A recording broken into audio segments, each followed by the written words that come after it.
Oi, gente, bom dia. Marcos, aguardando aqui o nosso convidado. Chegou o nosso convidado, Davidson. Bom dia. Olá, bom dia. É impressão minha ou a minha imagem está embaçada? A sua imagem, Tá legal aí? para mim, está. Tá, então vamos embora. Vamos sim. Vamos aguardar o pessoal chegar, chegando aí. Raquel. Bom, Raquel. Legal. Estamos aqui aguardando chegar mais amigos que a gente convidou. Estou feliz, Davidson. Feliz Que bom. aqui com esse momento com você. Bom Legal. dia, gente. A recíproca é muito verdadeira. Bom demais. Cheiro, Raquel. Bom dia. Saúde. Davidson, eu vou começar aqui cumprindo com o nosso horário. Vou iniciar aqui falando um pouquinho de mim, depois a gente passa para você, tá bom? Então, sou professora Marilac Anselmo, professora do Atendimento Educacional Especializado, conhecido como o AEE. Né? Hoje nós estamos aqui fazendo essa live para levarmos aos pais e à comunidade, não só da comunidade da escola que eu trabalho, mas também para a comunidade em geral. A gente falar um pouco sobre a inclusão social. E muito feliz com a oportunidade de ter você aqui conosco, tá? Eu já tenho 3 anos de AEE, uma experiência riquíssima para mim, porque tenho tido a oportunidade de, na prática, viver a experiência da inclusão e da exclusão. Esses papéis sociais ficam muito claros para mim, né? A distinção de cada um. E vejo que o que se fazer com relação à inclusão e à exclusão? Informação. Isso que a gente está fazendo agora, né?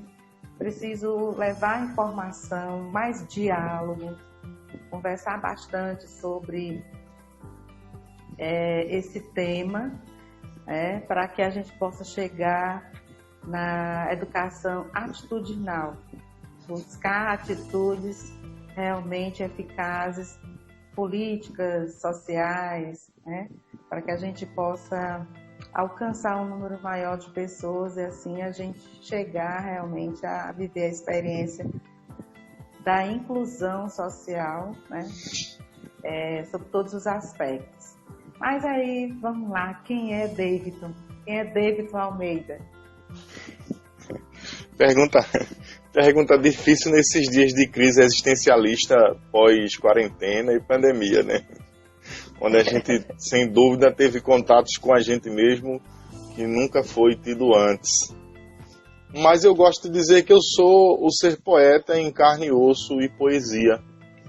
Porque é muito interessante que a gente se descobre enquanto indivíduo, enquanto ser, enquanto uma pessoa de transformação social, enquanto negro, depois que a gente tem uma consciência, digamos assim, mais adulta, né? Eu não me recordo quando criança de não ter essa clareza de hoje, o que eu sou, pela opção de vida que eu escolhi ter e acompanhar as pessoas que estão ao meu lado. Porque a gente vive nesse país tão misógino, né? E a gente até, para se descobrir enquanto pessoa, enquanto indivíduo, é uma luta.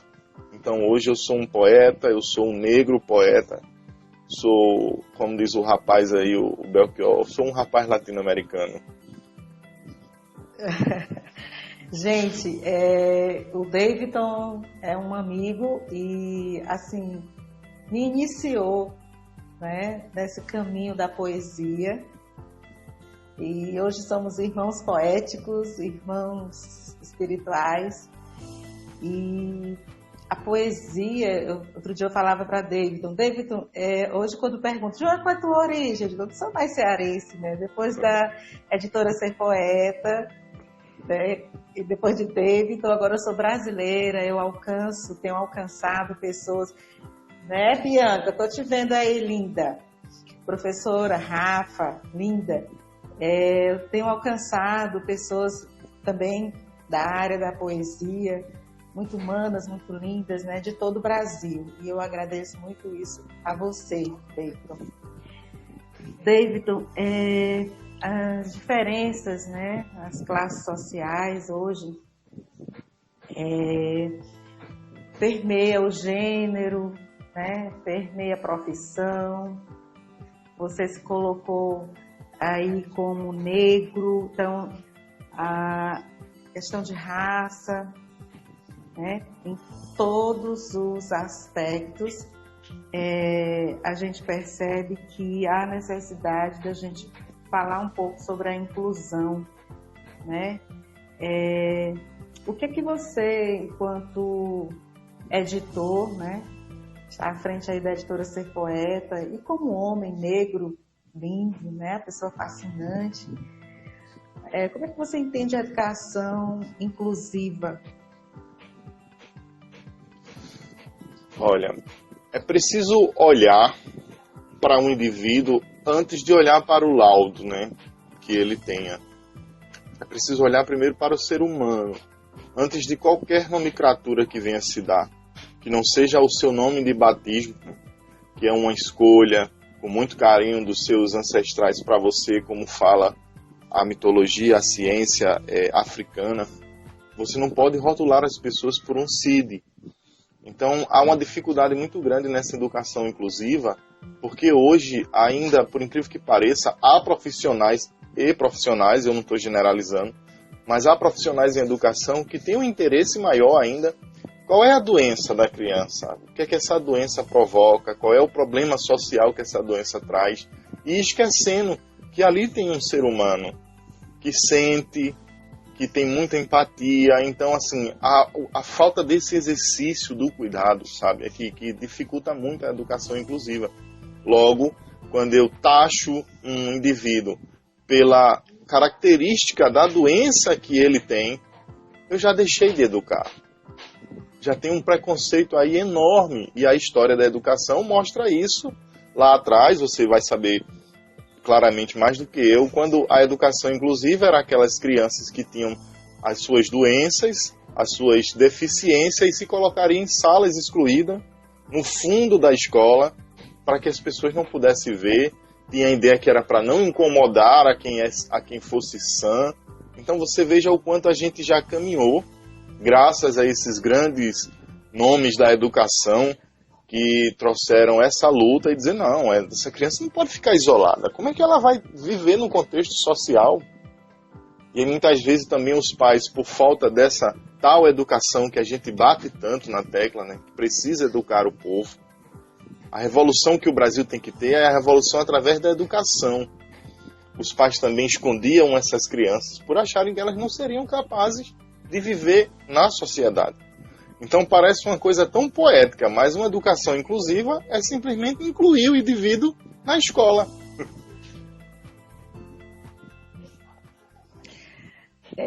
Quando você fala em incluir esse indivíduo na escola, né, eu fico aqui estremecida, porque o fato dele estar na escola não significa que ele está realmente vivendo a experiência da inclusão, né? A gente sabe disso.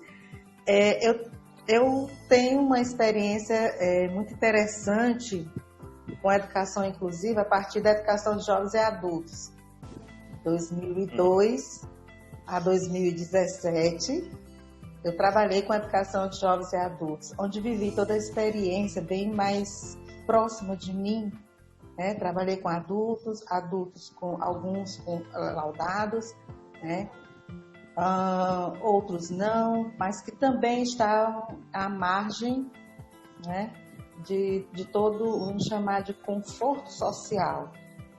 Eu lembro, Davidson, de uma experiência linda em uma das aulas na educação de jovens e adultos, quando eu perguntei, eu levei um texto, uma poesia que falava sobre o mar, e um aluno, aproximadamente a sua idade, 19, 20 anos, Eu tenho menos ainda. Eu tô na puberdade. E ele narrava que não sabia o cheiro. Ele dizia assim, eu queria conhecer o cheiro do mar. Poxa, e aí, interessante. a minha alma, naquele momento, silenciou. E aí aquela inquietação de professor, inquietação de mulher também, que durante toda a minha vida, eu também tive as minhas dificuldades sociais, né? Eu disse, eu vou providenciar isso. E aí foi uma das experiências mais lindas, quando eu reuni o grupo, eu e minha coordenadora Glaucia, que também está nos acompanhando, Glaucia Cheiro, Simone Cheiro, Sebastião, nosso secretário. A escola está em peso aqui, viu, David? Coisa boa. Tem Simone e tem Angelina aí, duas corujas autoras, né? Exatamente, as corujas. E eu lembro que levamos os alunos para ver o mar, uma experiência linda. Outra foi, alguns alunos relataram que também nunca tinham tido um aniversário. Você imagina uma criança não viver a experiência de alguém ali confraternizar sua vida, sua existência. Eu tenho um amor muito grande por esse período, esse momento de você dar um abraço e dizer que bom que você está aqui, que bom que você veio ao mundo. Eu tenho uma experiência bacana com isso. E aí, quando alguns alunos relataram que nunca tinham vivido essa experiência, nunca ninguém em casa disse, olha, feliz aniversário, que bom que você está aqui. E aí, eu e Glaucia, novamente, a gente se organizou e fizemos uma festa linda para eles. Então, aqui eu passaria a live toda falando das minhas experiências. E assim, agora com a AEE, eu percebo que a experiência da inclusão tem sido muito mais voltada para a questão da saúde pública, do atendimento, né? Para além da sala de aula, para o atendimento além da sala do AE, né? Eu sinto na pele a angústia das mães, das famílias, dizendo, poxa, como eu gostaria, né, que meu filho tivesse todo um amparo na saúde pública. E a gente vem buscando, né, esse caminho. Essa tem sido algumas das minhas experiências. E você? Me fala da sua experiência enquanto aluno da educação inclusiva. Você me falou agora, eu me reportei a uma imagem que eu tenho da minha infância. Eu estudando na escola, era Capela Senhora Santa Terezinha, era uma escola que as freiras então tomavam conta, que é uma capela, até hoje a capela existe. E eu sempre fugi muito da escola, porque eu entendia, como eu tenho dislexia, na época eu não sabia, obviamente, não se falava disso, não existia como hoje um coordenador pedagógico, um psicólogo na escola para dar esse aporte, esse approach aos professores. Então eu fugia da escola, literalmente, sempre fugi da escola, sempre. Eu tinha uma professora, eu não recordo o nome dela, mas a imagem sempre ficou na minha cabeça, que ela ia me buscar no portão quando ela percebia que eu fugia e me agarrava, me abraçava e conseguia às vezes dar aula comigo no colo. Ela não me soltava para eu não fugir da sala de aula. Então você veja, quando eu penso nisso hoje, que mulher, né, que luta, porque não foi fácil, né, ela prestar atenção numa sala de aula inteira e ainda se preocupar comigo para não fugir da escola, literalmente.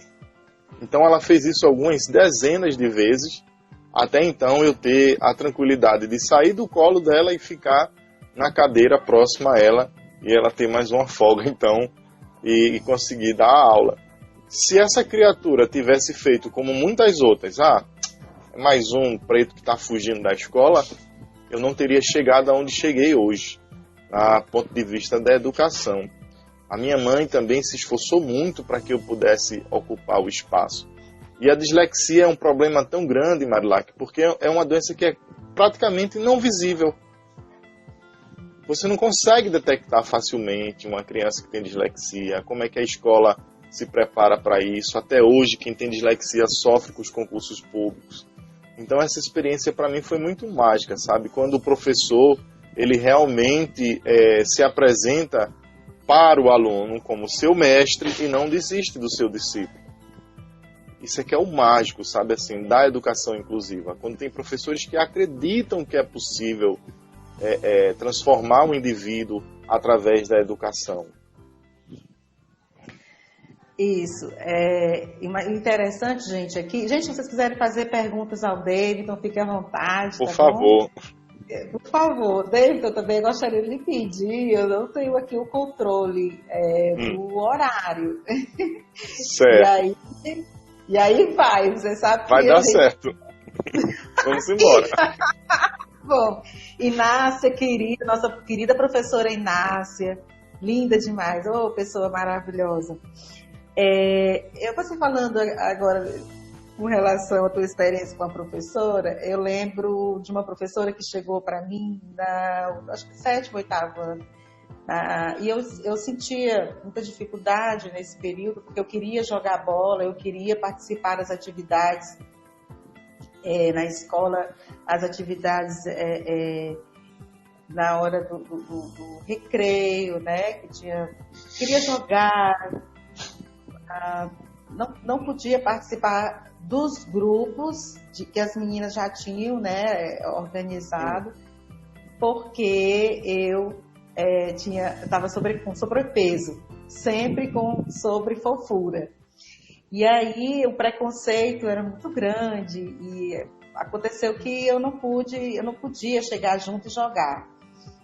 Isso para mim durou, assim, acho que uns 2, 3 anos, né? E um dia uma professora viu que todo mundo estava na educação física e eu estava na sala de aula. Ela chegou com um violão e cantou.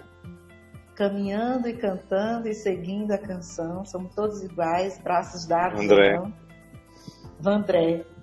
Ainda fazem da flor seu mais forte canhão, né? Acredito nas flores vencendo, eu não recordo agora.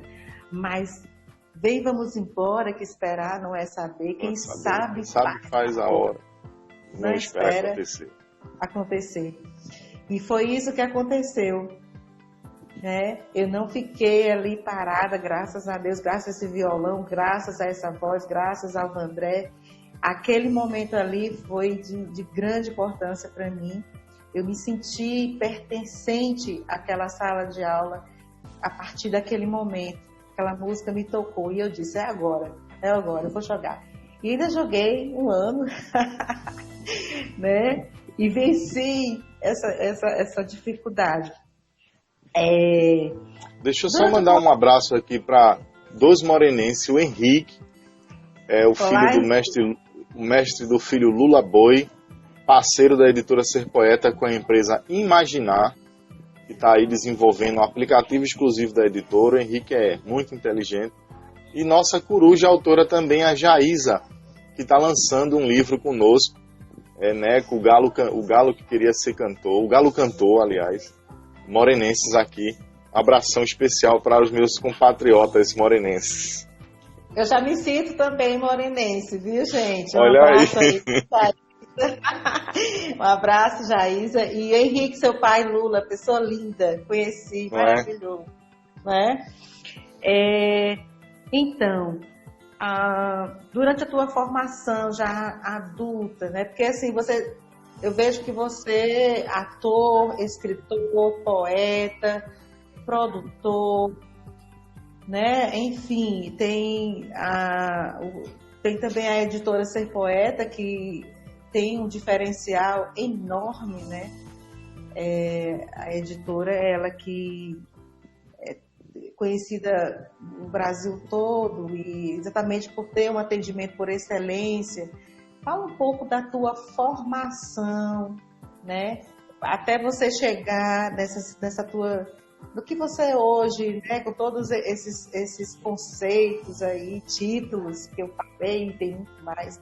Mas fala um pouco desse teu contato com a educação inclusiva, e você tirando as pedras do caminho, e hoje, né, com todos esses títulos, já que você falou na dislexia, que realmente é um agravante, né? Fala um pouco pra gente. Bom,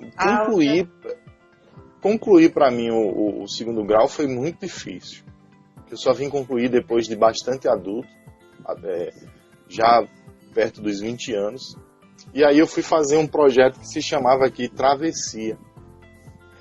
E foi nesse projeto, então, que a minha dislexia foi vista com mais atenção. A professora Thalys, uma professora que até hoje me acompanha, e ela conseguiu me dar alguns toques, alguns parâmetros para que eu pudesse seguir em frente. Então, depois do Travessia, eu já fui me ingressando para a universidade. Aí fiz o Enem, com a dificuldade enorme de fazer aquela prova, suando os baldes, saí praticamente arrastado da sala de aula no segundo dia. Parecia que eu estava saindo de uma UTI, de tão difícil que foi fazer a prova. Foi minha primeira experiência com uma prova assim, com um gabarito enorme daquele e tal. E tirei uma nota legal e fui fazer então o curso de rádio, TV e internet na Universidade de Maurício de Nassau. Aí consegui ter minha primeira graduação, primeira colação de grau. E depois fui buscar psicologia, claro, para querer mudar um pouco desse quadro, dessa educação inclusiva. O foco principal era esse. Eu queria contribuir bastante para essa educação, sabe? Para as pessoas que passaram como eu muita dificuldade. O curso está trancado hoje. Outro lugar onde eu fui buscar bastante experiência foi na Escola de Arte João Pernambuco, onde eu tenho um aprimoramento do teatro que fiz. Eu sou ator amador, mas lá na Escola de Arte João Pernambuco eu aprendi muito. Todo artista pernambucano obrigatoriamente tem que beber daquele celeiro, porque lá saem grandes músicos, grandes atores, grandes produtores. E é uma escola que vive com muita resistência, porque entra governo, sai governo. A primeira medida que o governo quer é fechar a Escola de Arte João Pernambuco, que é a única do estado inteiro de Pernambuco. Até então, eu acho que sim. Se eu tiver errado, por favor, alguém tiver outras informações, me perdoe. Mas até onde eu sei, é a única escola de arte de todo o estado de Pernambuco. Imagina. E aí foi onde eu fui buscar minhas graduações. A vida também me foi muito companheira, porque uma vez que eu fugia muito da escola, a arte me abraçou de uma forma incrível. Comecei a fazer muito teatro de rua, eu comecei a ler muito na época, com muita dificuldade, né? Porque eu tenho que ler pausadamente, eu leio várias vezes o mesmo texto para compreender legal. Isso é característica de quem é disléxico, né? Troca as palavras quando lê e tal, vê palavras onde não tem. É incrível isso. Quando eu vou ler um poema para alguém é que é interessante, que as pessoas conseguem identificar as palavras que não estão no texto e eu estou falando, né? Eu acho isso muito engraçado até hoje. E a vida é uma maior escola, assim. Eu acho que você tem que ter muito cuidado por onde você coloca os pés, né? Porque se eu fosse fazer uma analogia do que é caminhar nesse caminheiro da vida, a vida é viver pisando em ovos.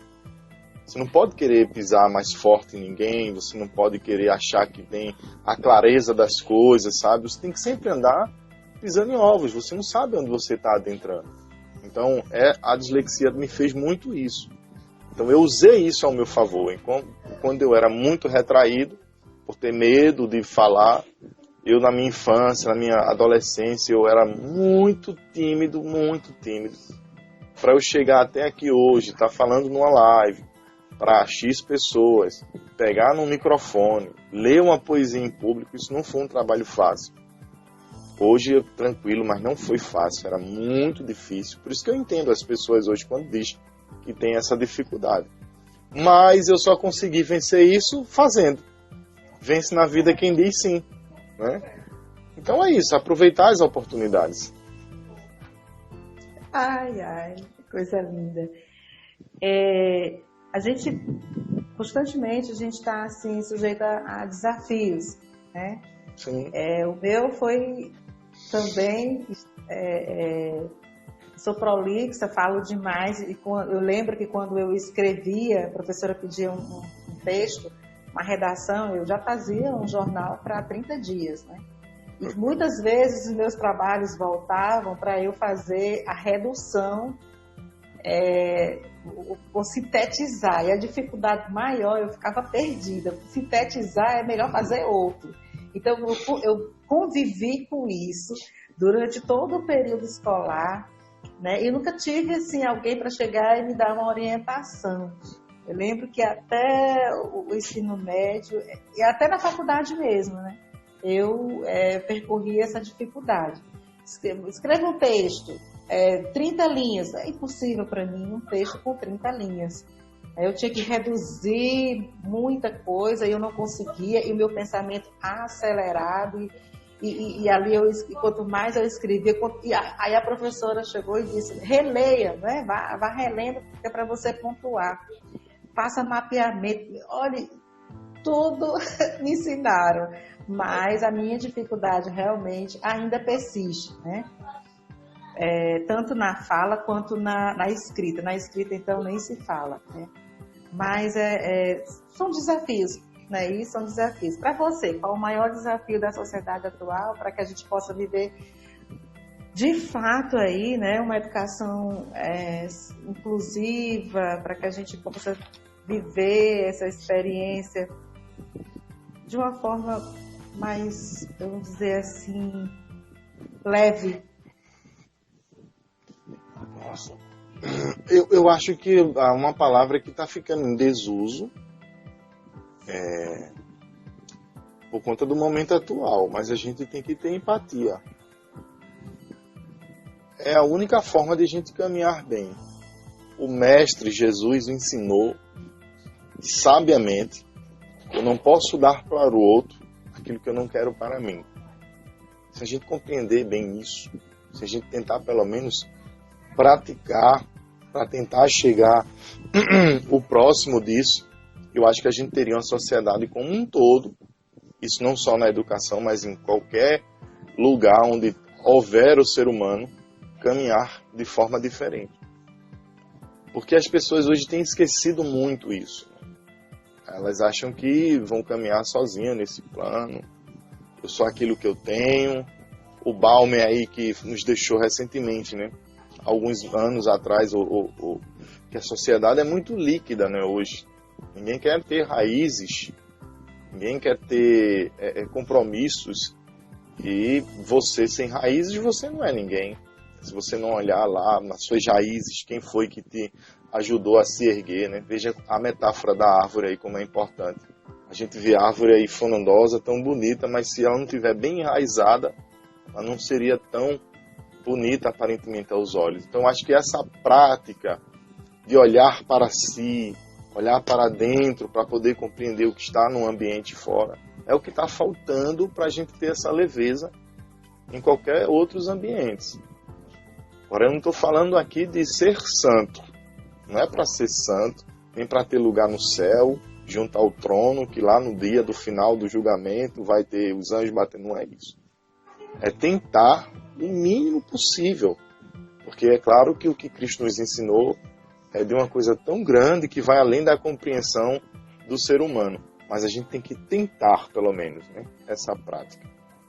Aí eu acredito que a gente caminharia com mais leveza. Eu também acrescento aí o autoconhecimento, né? Conhecereis a verdade vos libertará. Por isso o motivo, né, de toda essa semana, nós que fazemos a Escola Lenils Martins, nós estamos trazendo a discussão sobre a educação inclusiva para a sociedade. É uma discussão importante, é um diálogo importante, não é algo tão distante. Poucas palavras aqui, e eu mais uma vez, eu além de agradecer a você, eu reforço aqui a importância dessas lives, né? Algumas pessoas realmente têm feito críticas com relação às lives, porque até por uma questão mesmo de desorganização da educação digital ainda no país, que nem todos têm acesso, né? Mas eu acredito que gradativamente chegaremos lá. Então temos que dizer o sim. Se temos esse espaço, né, no Instagram, no Face, enfim, se temos esse espaço, vamos sim usá-lo para que a gente possa trazer, né, um diálogo mais próximo das pessoas, né? para que a gente possa falar na linguagem das pessoas aquilo que está latente. Quantas vezes eu converso com as famílias, né, com alguns professores, e me passam a angústia desse momento agora da pandemia, do trabalho, né, da experiência do trabalho na pandemia. Por falar em pandemia, como você percebe, né, a questão da humanidade, ela realmente está presente? Você vê presente? Você acha que realmente as pessoas estão tendo, nós estamos tendo a experiência de viver mais profundamente a humanidade, individualmente e coletivamente? Como é que você vê isso? Mas a quem não praticou essa humanidade teve que praticar na dura sorte, né? Porque o Covid-19 afeta todo ser desse planeta.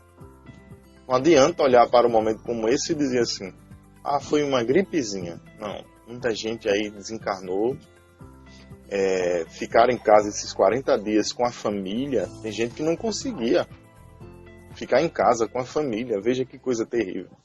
E teve que aprender numa quarentena. Enquanto a gente vê casos bem bizarros mesmo, eu vou usar essa palavra, né? De pessoas que foram expulsas de ônibus porque não usavam máscara, de pessoas que foram agredidas na rua porque espirrou. A gente também viu coisas incríveis, né? De pessoas acalmar uma multidão inteira e tirar uma máscara da bolsa e resolver, né? A pessoa está sem máscara, então vamos aqui botar uma máscara nela. Então, o impulso que a gente tem é esse instinto de sobrevivência que vem do réptil, do DNA animal que a gente tem na nossa cadeia da evolução humana, tem que ser reprimido. A gente não pode agir por esse impulso animal sempre. Então veja que coisa incrível, né? Todo mundo querendo tirar o cara do ônibus e aí a pessoa... Calma, gente, eu tenho uma máscara aqui.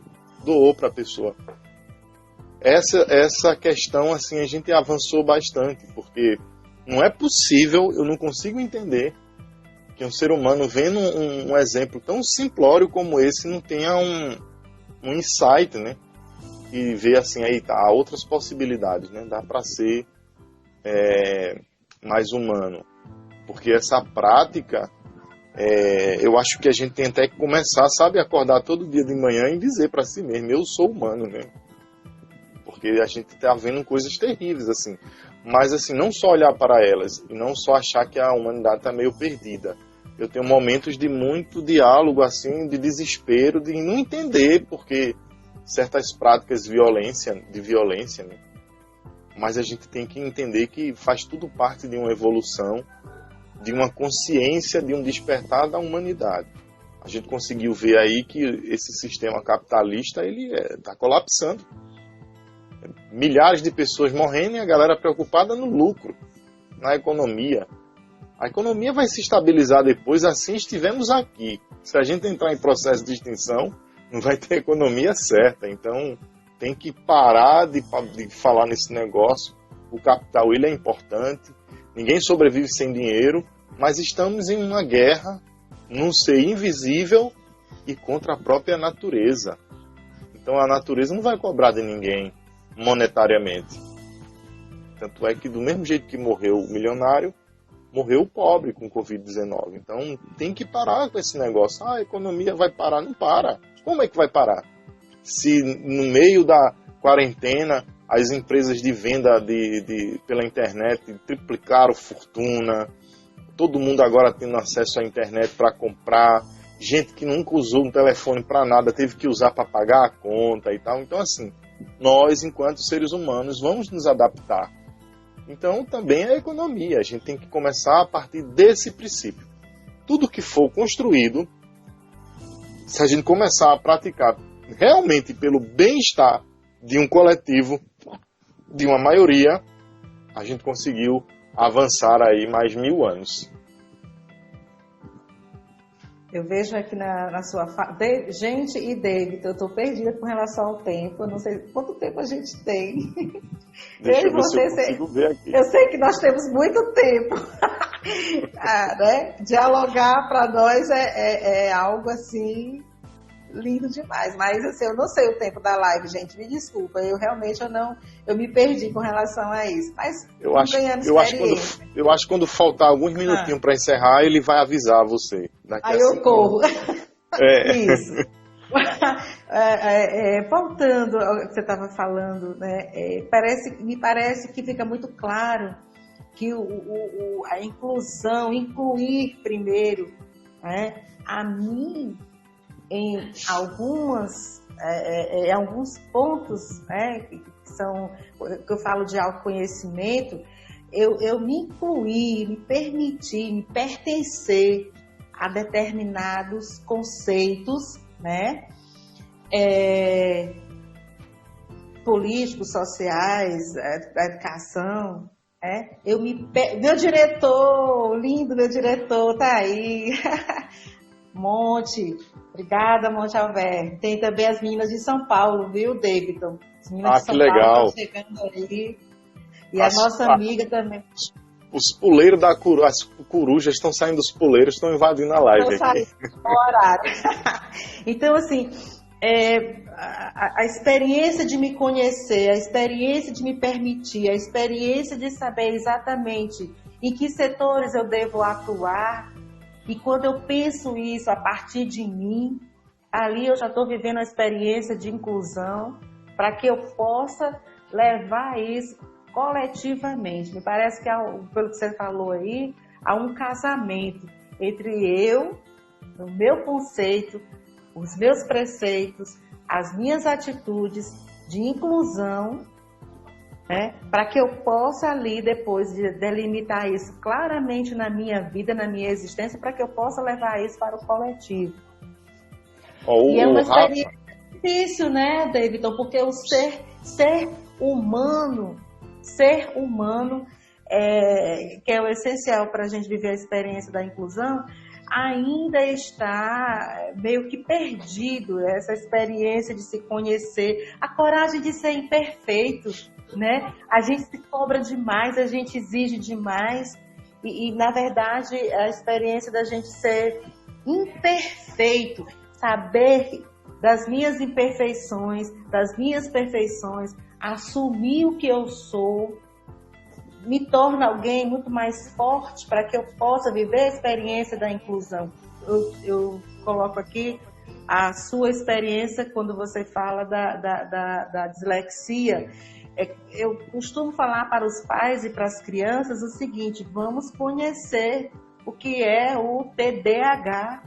Cita aqui, vamos entender o que é o transtorno de déficit de atenção e hiperatividade. Porque quando eu conheço, quando eu me aproprio disso, fica muito mais fácil, porque eu sei onde está o meu lugar, onde é o meu lugar, qual é a minha atitude. E aí fica mais fácil eu ter uma atitude inclusiva de uma forma coletiva.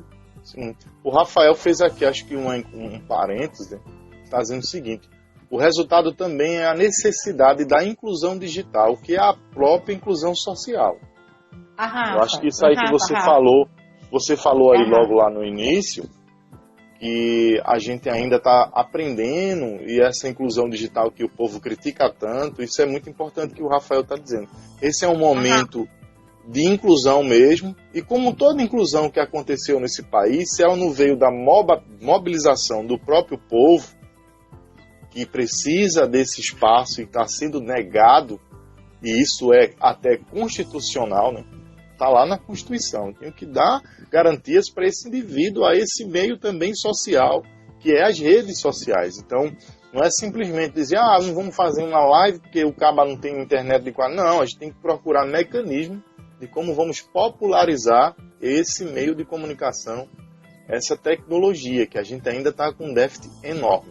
Eu acho que vai ser até um grande boom aí, a gente ir atrás desse espaço para essas pessoas, como foi lá atrás a moradia, a garantir renda para muita gente e tal. Então a gente tem também que colocar aí a inclusão social, digital, claro. Digital, o nosso povo precisa passar pela experiência da educação digital, mas para isso é preciso que tenhamos também recursos materiais. E aí, como? como teremos, né? E por isso que eu falei no início, é importante que a gente meta a cara, faça as lives, sabe? Use o que a gente tem, os recursos que a gente tem e a coragem para a gente fazer e fazer certo e fazer errado, mas tentar e fazer, né? Porque é exatamente esse é o caminho que nós, a nossa geração, a gente está fazendo para que as gerações futuras possam ter realmente aí a construção social digital, né? Que essa construção digital ela não é tão fácil assim. Ou como eu amo essa pessoa que está chegando. Você falando nessa busca, eu me reporto a um relato da Ângela Rorô, em uma das entrevistas que eu assisti dela, ela falando o seguinte, que no meio dessas lutas todas sociais e tudo mais, quem vai de frente vai levar uma porrada maior. Mas quando olhar para trás, vai ver todo o caminho que deixou aberto para que os outros possam percorrer. E aí isso é o que a gente está fazendo agora, trazendo para as redes sociais. É claro que a luta da Ângela Rorô foi uma outra luta, em uma outra questão social que é muito crítica também nesse país, mas eu só estou pegando o exemplo pelo que você está falando agora. É claro que a gente está fazendo um live de péssima qualidade, com a internet ainda ruim, com falta de equipamento adequado, mas é o que tem para hoje. A gente não pode fugir do campo de batalha simplesmente dizendo assim, não vai dar. Porque o não a gente já tem desde que nasceu. A gente é doutrinado para dizer não, a gente é doutrinado para aprender a conviver com não. Então, começar essa luta e começar a acreditar e ir na busca desse sim, né? Vence na vida quem diz sim, que é difícil. Eu lembro, você falando aí, eu me lembrei que eu conversava com você bem antes da gente iniciar a live e eu dizia assim, não me importo quantas pessoas estarão assistindo, né? Importa que você grave, porque nós vamos depois fazer chegar a muitas pessoas. O que eu quis dizer com isso? Eu quis dizer que essa caminhada da inclusão, ela é árdua mesmo. É uma caminhada difícil, né? Por mais que você tente aproximar as pessoas nesse momento, né? Aproximar e chamar para que ela possa agregar, para que ela possa pertencer a essa ideia de inclusão, isso passa realmente, primeiro, pela inclusão pessoal. Eu me permiti ser, eu me permiti dizer sim, eu permiti estar com pessoas que pensam, sabe, na mesma situação, na mesma vibe que eu, que tenha uma experiência de vida, que todos nós temos uma experiência, né, de vida muito linda, muito profunda, mas que possa falar, que possa interagir. Falta essa, sabe aquela calçada? Lembra? A calçada que a gente ficava ali, adolescente, 4, 8, 10 pessoas, tudo falando alguma coisa, falta isso. E eu acho que esse espaço que a internet nos permite é essa calçada, né? Eu vejo que a live é uma calçada, é a gente conversar, dialogar, falar de vida em uma perspectiva de um tema, mas falar de vida, porque falar de uma forma muito objetiva, literária até sobre o tema, é difícil alcançar as pessoas. Mas quando a gente se permite falar livremente, abertamente, né, é um espaço maravilhoso. Então, assim, olá, Joana, linda, Joana também, olha, mais uma que sai do puleiro. Mais uma escritora. O horário foi rindo para as corujas, até porque somos noturnos mesmo, né? Então, as corujas aí estão tirando a remela dos olhos, escovando os dentes ainda. Mas seja bem-vinda, Joana. Então, assim, essa experiência da gente estar à frente, né, como você colocou, batalha, dessa grande batalha, né, que nós estamos vivendo aí, que é dizer assim, olha, temos isso e vamos assim, vamos fazer dessa forma. É o que eu tenho hoje, né? Enquanto professor, eu não tenho muitos recursos, mas eu tenho um celular, eu posso fazer uma live, posso atingir várias pessoas. Eu creio que eu e você hoje estamos dando um recado com relação a muito mais a atitudes, né? Muito mais a postura de fazer, do sim, esse sim. Como você falou, a gente já tem tanto não, já recebe tanto não. Então, o que é que eu tenho para dar o sim, né? Vou dar esse sim. Então, o nosso sim hoje, David, estou muito feliz, eu continuo dizendo a você, a esse sim com relação à educação, com relação à postura inclusiva, né? Com relação a uma vida mais humana, a uma vida, né, onde a gente possa realmente aproximar-se do eu. É isso que a gente precisa. Sentir o cheiro da gente, sentir aquilo que a gente realmente, né? Eu sou o quê? Eu sou essa pessoa assim. Para ser gente, né? Para ser gente tem que gostar de gente, né? De gente. Não tem outro jeito. É interessante aí, quando você fala assim, para ser gente tem que chegar mais perto, é o pertencer à espécie. É quando a gente sai, né? Né, Sebastian? Lindo, obrigada, Sebastian, lindo demais, lindo. Amanhã, gente, tem live com o Sebastian, tá certo? Eu e o Sebastian aqui. O Sebastian é o nosso secretário da nossa escola. Nossa escola está em peso, que coisa boa. E o Sebastian faz um trabalho de inclusão belíssimo na escola. É um apoio muito, mas muito grande mesmo ao atendimento, né? E assim, para mim é lindo demais ter o Sebastian nessa live inclusiva, né? Quando você falava aí um pouquinho dessa inclusão, assim, no primeiro momento, a gente precisa, volto a dizer, né, viver a experiência do autoconhecimento. Eu sou uma pessoa de postura inclusiva, por quê? Para quê? Para quem? Sim. Eu me pertenço a que grupo? A que grupos? A nenhum grupo. Afinal, quem eu sou, né? O que eu posso incluir? Porque também a gente, como eu falei, conhecendo as nossas imperfeições, a gente não vai alcançar tudo. Mas que cada um, eu creio, alcançando um pouco de si, fazendo o seu mapa, né? Conhecendo quem eu sou, e aí dividindo isso, multiplicando com o outro. Vânia, linda! Olha aí, uma mãe! David, essa mãe, Vânia, maravilhosa, aquela mãe assim, presente na escola. Gratidão pela sua presença aqui.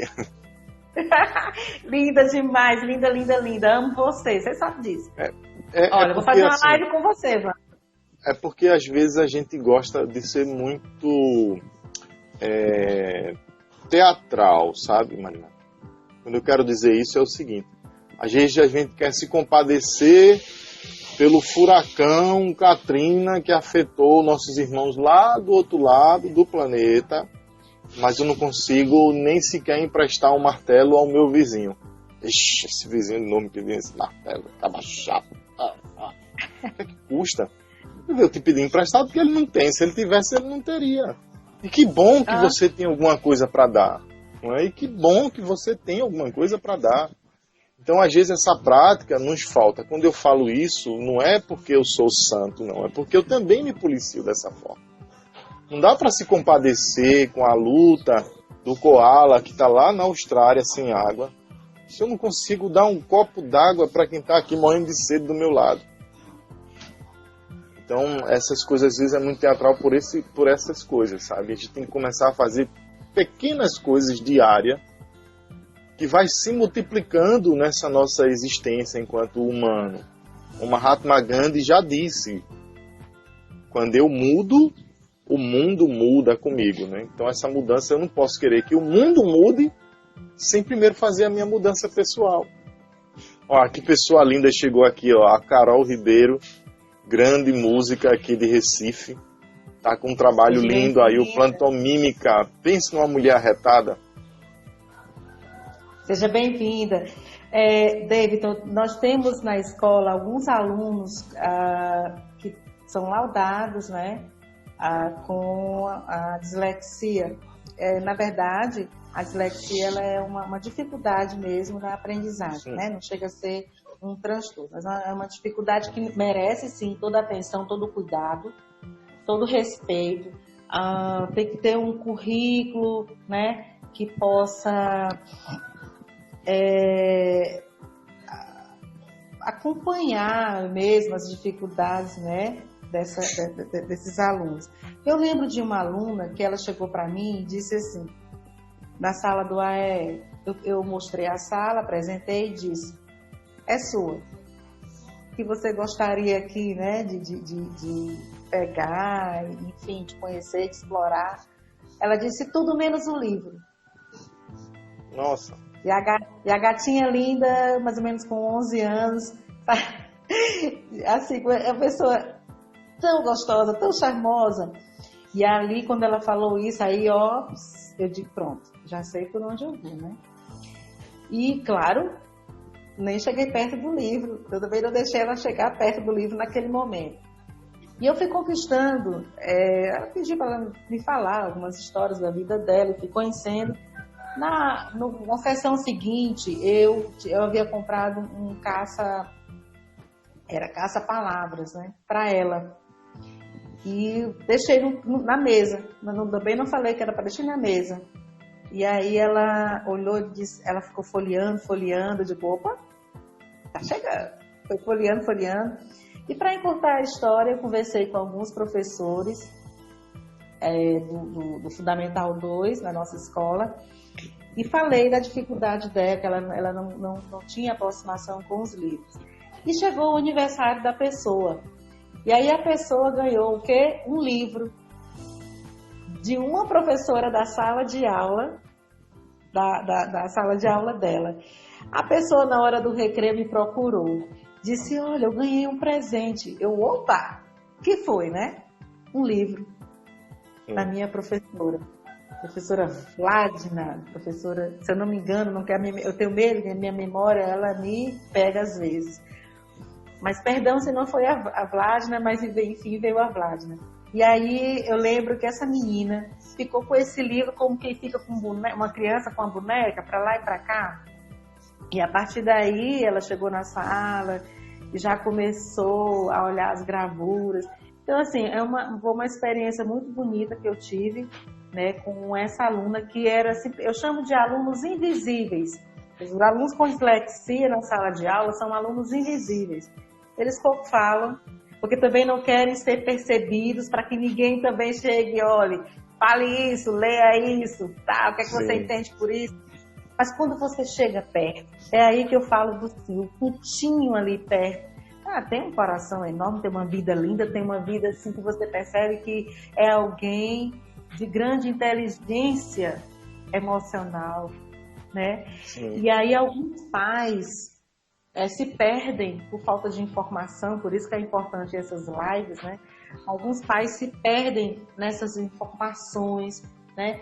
Eu queria saber como era que teus pais, tua mãe, como é que lidava com a tua dificuldade com relação à dislexia. Na época não se usava nem esse termo, eu acredito, né? 90, 80 e alguma coisa, né? Não vamos deixar os pontinhos para não dar a idade certa. Né? É bom fazer o mistério. Mas aí a minha mãe se virava como podia. Como a minha mãe foi empregada doméstica durante um bom tempo, os livros que ela traziam para casa eram livros que os filhos das patroas não queriam mais. Mas ela fazia questão de trazer. Então ela tinha essa garra, sabe, de ter um entendimento de que era importante trazer livro para dentro de casa, não importa de qual fosse a forma. E ela nem sabia ler. Na época ela nem sabia assinar o próprio nome. Hoje ela já é alfabetizada, né? Silábica, que é uma mulher de muita resiliência, depois de criar meus irmãos, a mim. Minha irmã tem esquizofrenia, cuidou os 2 netos, cuidou de um neto e tal, ainda foi para a escola para aprender a ler. Veja que mulher incrível. Depois que educou todos nós, nos alfabetizou, me colocou na universidade, colocou meus irmãos para estudar, concluiu o fundamental, aí foi estudar. Então, ela sempre trouxe livro para casa. E as pessoas não entendiam o movimento que ela fazia, né? Olha, como assim? Livro? Você não sabe ler? Os seus filhos não sabem ler? Mas ela entendia que era importante. Então, para você incluir as pessoas a começarem a ler, tem que fazer dessa forma. Deixa o livro lá disponível. Não tem que obrigatoriamente pegar o livro, botar na mão do cabo e dizer, agora leia. Porque aí vai se tornar uma coisa que não vai ser prazerosa, né? Essa descoberta de quando você pega o livro, se identifica com aquela história, com o que está escrito ali, nossa, é um êxtase. A literatura, a grego-romana, minha mãe sempre me apresentou, né? Meus primeiros contatos com a literatura grega foi minha mãe que me apresentou, falando do Hércules. Obviamente ela deve ter visto num filme, deve ter escutado em algum lugar e trouxe para mim.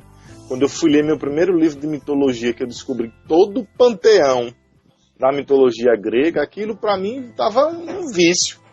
Eu não parei mais de ler sobre a mitologia. Lia ferozmente.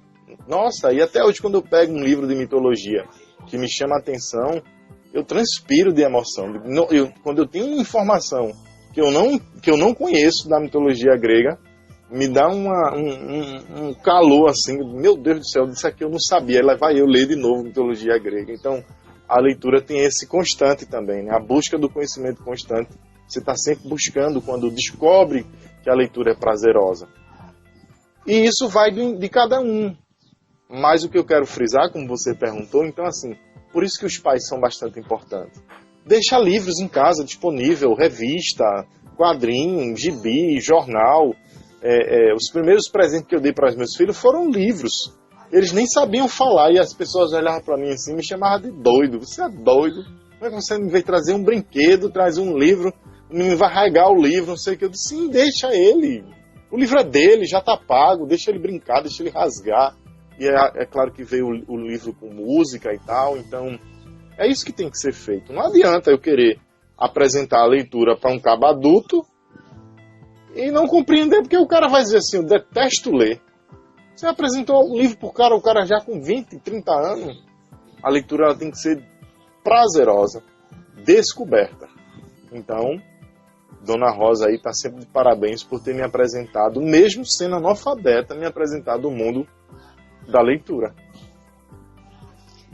Glaucia aí, David, a Glaucia é a nossa coordenadora. Coordenadora. Falei para você que a escola está em peso, né? Oh, que coisa bom. Boa. Gratidão, bom, né? Glaucia, a sua presença aqui. E outra, viu? Eu como fugia muito da escola, teve uma vez que literalmente minha mãe descobriu que eu estava fugindo, matando aula. E eu lembro de uma palavra que ela me disse que me marcou muito, né? Assim, você está querendo que eu desista de você, mas não vou desistir de você, não. É muito fácil